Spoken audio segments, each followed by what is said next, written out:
The Black Forest region of southwest Germany is world famous for its cuckoo clocks, which have either 1-day or 8-day movements, meaning that's how long they run on one winding.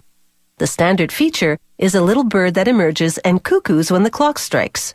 Some clocks also play music and have moving figures.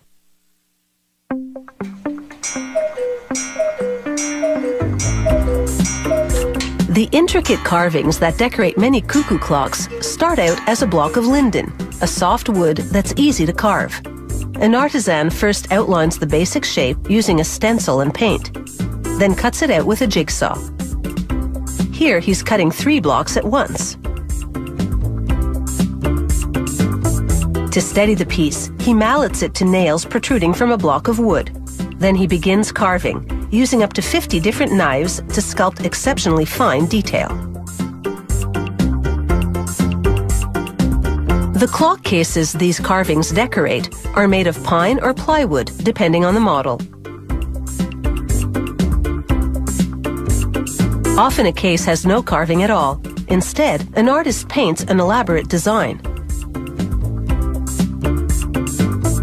Some cases feature a combination of painting and carving. The technical artistry is on the inside. The clock's brain, called the movement, is a system of brass and steel gears. It keeps time and triggers the cuckoo function.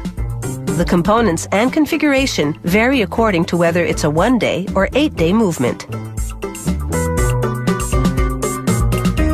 Workers sandwich the movement between 2 brass plates, connecting them at the corners with long screws.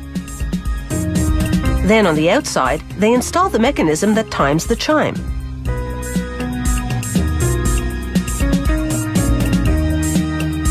Next, the steel wire on which the cuckoo bird will perch. Then last but not least, the reels that'll move the clock hands. The factory runs every finished movement for 2 days straight to ensure it functions perfectly. The first part that goes on the clock case is the dial. They tack it with tiny nails. Next, the wooden cuckoo bird. They insert the movement's perch wire through a hole in his foot, then secure it with a screw so he doesn't fly off. After trimming his tail so he'll fit, they screw the movement, bird and all, inside the case.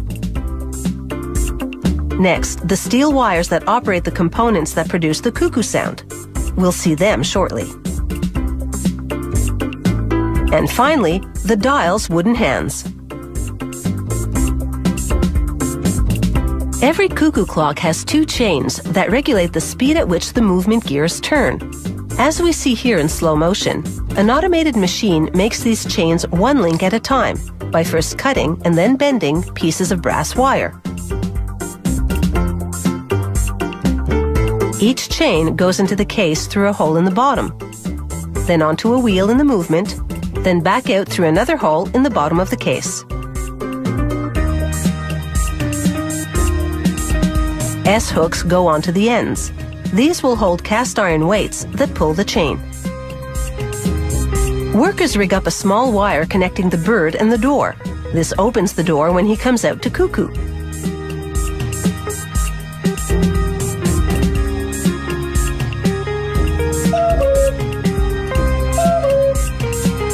As this demonstration shows, the bird's cuckoo is actually the sound of air pumping in and out of 2 miniature bellows.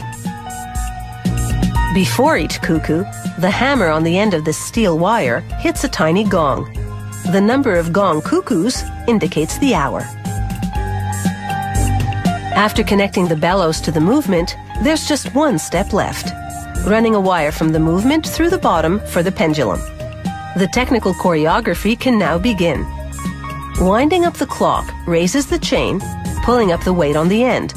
As the weight falls back down gradually, it pulls the chain, which turns the movement, which drives the hands of the clock. The pendulum regulates the pace. At this factory, a clock gets the seal of approval only after a 2-day test run, during which it must perform impeccably. It's this attention to detail, both artistic and technical, that makes these traditional German cuckoo clocks such timeless treasures.